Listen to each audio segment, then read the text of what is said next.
Wonderful SR ક્રિએશનમાં આપ સર્વેનું સ્વાગત છે. આજે આપણે જોઈશું શા માટે લોકો શ્રાદ્ધ કર્મ કરવા માટે ગયાજી જાય છે અને શા માટે કહેવાય છે કે ગયાજી શ્રાદ્ધ કર્મ કરવાથી પિતૃદેવતા મુક્તિ મેળવે છે. કઈ રીતે ગયાજી મોક્ષનગરી તરીકે પ્રખ્યાત થયું તેની પાછળનો શું ઇતિહાસ છે, ગાયસુર નામના દૈત્યની શું કથા છે, તે વિશે આજે જાણીશું. મિત્રો, વિડીયો પસંદ આવે તો વિડીયોને લાઈક કરશો, વધારેમાં વધારે શેર કરશો અને જો ચેનલમાં નવા હોય તો ચેનલને સબસ્ક્રાઈબ જરૂરથી કરશો. પુરાણમાં કહેવામાં આવ્યું છે તે અનુસાર સતયુગમાં ગાયસુર નામનો એક દૈત્ય હતો. તે અસુર કુળમાં જન્મ્યો હતો, પરંતુ તેનું હૃદય ધર્મ અને તપસ્યાથી પ્રેરિત હતું. તેણે કોલાહર પર્વત પર અતિ કઠિન એવું તપ આદર્યું, જેનાથી ત્રણેય લોકના તારણહાર એવા ભગવાન વિષ્ણુ પ્રસન્ન થાય છે અને પ્રસન્ન થઈને ભગવાન વિષ્ણુ તેની વરદાન માગવા માટે કહે છે. ત્યારે ગાયસુર તેમની પાસેથી એક અલગ જ પ્રકારનું વરદાન માંગી લે છે અને તે ભગવાન વિષ્ણુને કહે છે કે મારા સ્પર્શથી જ જીવો સ્વર્ગમાં પહોંચે. ભગવાન વિષ્ણુ તેની તીવ્ર તપસ્યા જોઈને આ વરદાન આપી દે છે, પરંતુ તેના પરિણામ સ્વરૂપ યમલોક ઉજ્જડ થવા લાગ્યો, કારણ કે ગાયસુર જેને પણ સ્પર્શ કરતો હતો તે સીધું જ સ્વર્ગમાં જતો હતો. હવે દેવતાઓ અને યમરાજ માટે આ એક મોટી સમસ્યા બની ગઈ.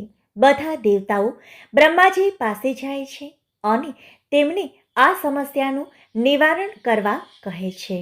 બ્રહ્માજી દેવતાઓની વાત ખૂબ જ ધ્યાનપૂર્વક સાંભળે છે અને પછી તેઓ ગાયસુર પાસે જાય છે અને યજ્ઞ કરવા માટે પોતાનું શરીર માંગી લે છે.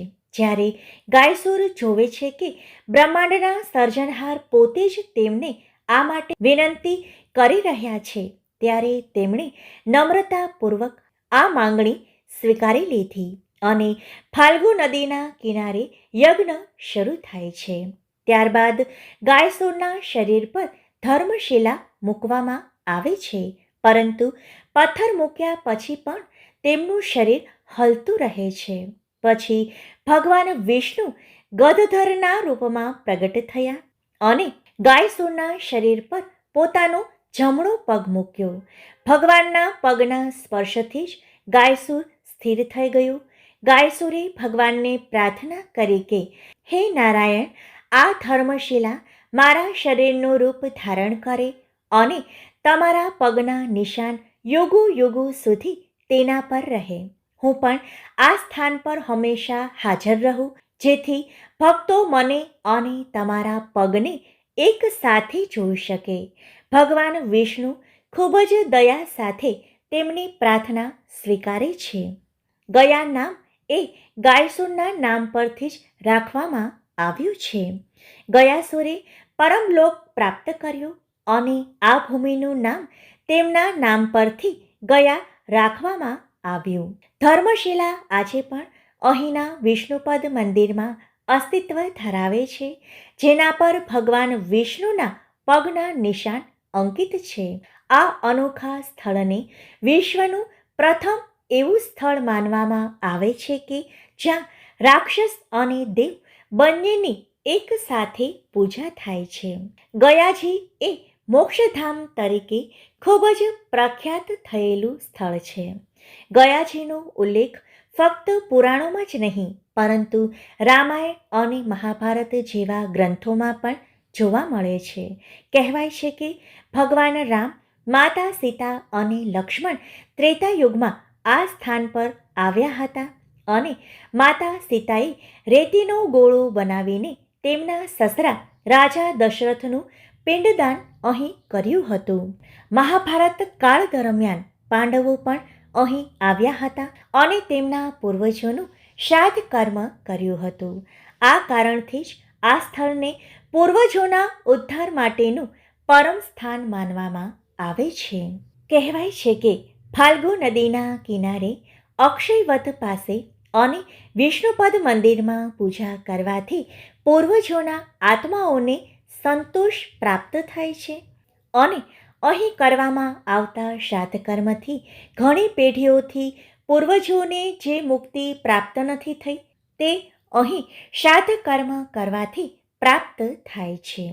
ગયાજીમાં આવતા ભક્તો ભગવાન વિષ્ણુના ચરણોના દર્શન કરે છે અને ગાય સૂરના તપ અને બલિદાનને પણ યાદ કરે છે.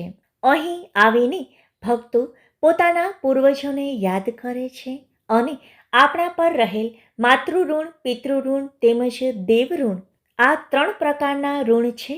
તેમાં અહીં પિતૃ તર્પણ કરવાથી આત્માની શુદ્ધિનો અનુભવ થાય છે તેમજ પિતૃઓ તૃપ્ત થઈને મુક્તિ મેળવી છે. તો આ રીતે ગયાજી મોક્ષનગરી તરીકે પ્રખ્યાત બને છે. મિત્રો, વિડીયો પસંદ આવે તો વિડીયોને લાઈક કરશો, વધારેમાં વધારે શેર કરશો. જો ચેનલમાં નવા હોય તો ચેનલને સબસ્ક્રાઈબ જરૂરથી કરશો. આભાર.